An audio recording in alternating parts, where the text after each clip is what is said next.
जय हिंद। आप सभी को पता है कि जब से मोहम्मद मुइज़ू मालदीव के राष्ट्रपति बने हैं उसके बाद से भारत और मालदीव के बीच तनावपूर्ण संबंध चल रहे हैं। आप देखते होंगे कि किस तरीके से वहाँ पे इंडिया आउट का कैंपेन चलाया गया और हमारे साथियों वहाँ पे मात्र 80 सैन्यकर्मी थे। उनको कहा गया कि साथियों ये हमारे देश में नहीं रहेंगे, ये अपने देश वापस जाएं। इसके बाद आपने साथियों लक्षद्वीप वाला मामला देखा, ठीक है। उसके बावजूद भी साथियों भारत ने मालदीव को, जो इनको एसेंशियल कमोडिटीज की ज़रूरत होती है, आवश्यक वस्तुएं जैसे चावल, चीनी, गेहूँ, प्याज, अंडे, इन सब के निर्यात की मंजूरी दी है। आपको पता है कि साथियों भारत ने बहुत सारी चीज़ों के निर्यात पर रोक लगा रखी है। अभी मैंने आपके साथ एक सेशन साझा किया था कि सरकार ने अनिश्चित काल के लिए प्याज के निर्यात पर रोक लगाई है। मई 2022 में गेहूं के निर्यात पर रोक लगाया गया था। जुलाई 2023 में गैर बासमती चावल के निर्यात पर रोक लगाया गया था, क्योंकि साथियों हमारे यहाँ भी आम चुनाव होने वाले हैं और हम साथियों पूरा ये ध्यान दे रहे हैं कि हमारी जो घरेलू आवश्यकता है उसकी हम पूर्ति कर पाए और साथियों जो इनकी कीमत है उनको नियंत्रित रखें, ठीक है। लेकिन साथियों केस टू केस बेसिस पे कुछ देशों को हम निर्यात करते हैं, जैसे बांग्लादेश को प्याज, यूएई को हो गया, इसके साथ साथ इंडोनेशिया हो गया, उनको चावल देना हो, इस तरह के साथियों देशों को अगर ज़रूरत पड़ता है तो हम उनको निर्यात करते हैं, ठीक है। लेकिन जो मालदीव है साथियों, इनका हमारा एक बायलैटरल एग्रीमेंट भी है साथियों 1981 में, ठीक है। इंडिया और मालदीव दोनों ने साइन किया था एक ट्रेड एग्रीमेंट, जिसमें साथियों हम इनको प्रोवाइड कराते हैं एसेंशियल कमोडिटीज, ठीक है, यानी कि जो आवश्यक वस्तुएं हैं। अब साथियों इस समय भी भारत इन सब निर्यात के बावजूद भी जो इनको चावल, चीनी, गेहूं, प्याज, अंडे चाहिए साथियों उसकी मंजूरी दी है। और कहा जा रहा है कि साथियों जो फाइनेंशियल ईयर 2024-25 है, जो अभी मौजूदा प्रतिबंध चल रहा है या भविष्य में जो प्रतिबंध लगने वाला है, इन सब से इनको छूट दी जाएगी।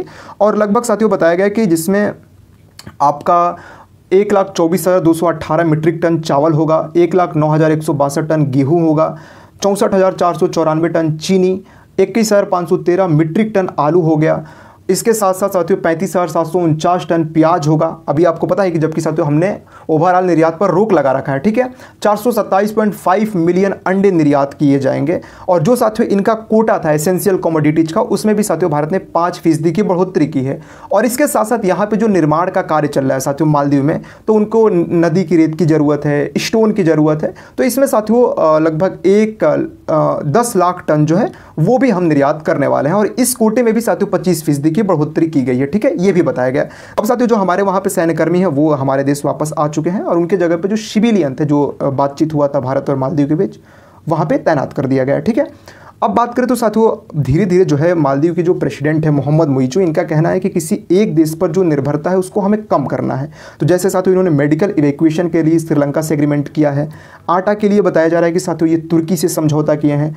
और जो चीज़ साथियों जैसे दवा भारत से साथियों जाता था, तो इनका कहना है कि मालदीव जो है अब यूरोपीय कंपनी से सीधा दवा आयात करना शुरू करेगा। तो इनके साथियों ये कोशिश है कि जो भारत पर इतनी निर्भरता है ये इनको कम करेंगे, ठीक है। और इस दिशा में साथियों ये काम भी शुरू किए हैं। मालदीव के एग्रीकल्चरल सेक्टर की बात करें तो साथियों आप देख रहे हैं कि कितने भारी मात्रा में मालदीव अपने एसेंशियल कमोडिटीज आयात कर रहा है किसी दूसरे देश से, ठीक है। तो यहाँ पे जो मालदीव का कृषि क्षेत्र है मुख्य रूप से कोकोनट और जो अदर ट्री क्रॉप है उस पर आधारित है।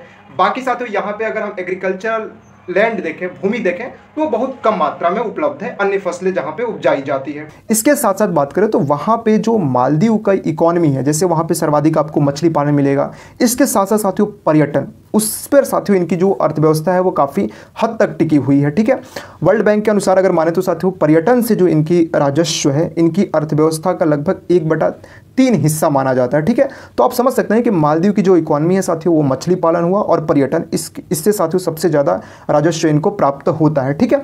दूसरी चीज़ साथियों बात करें तो मालदीव इतना इंपॉर्टेंट क्यों हो जाता है। भारत सोच रहा है कि साथियों हमारा इसके साथ अच्छा रिलेशन है, चाइना साथियों सोच रहा है कि हमारा इसके साथ अच्छा रिलेशन है, ठीक है। क्योंकि साथियों इसकी जो अगर आप लोकेशन देखेंगे मालदीव की, ठीक है, यहाँ पे आप इस मैप में देख लीजिए साथियों, यहाँ पे साथियों आपको ये जो मालदीव दिख रहा है, ठीक है, ये क्या है कि साथियों स्ट्रैटेजिक रूप से काफ़ी इंपॉर्टेंट जगह पे है, ठीक है, इंडियन ओशियन में, हिंद महासागर में। और ये साथियों सार्क का भी सदस्य देश है, ठीक है।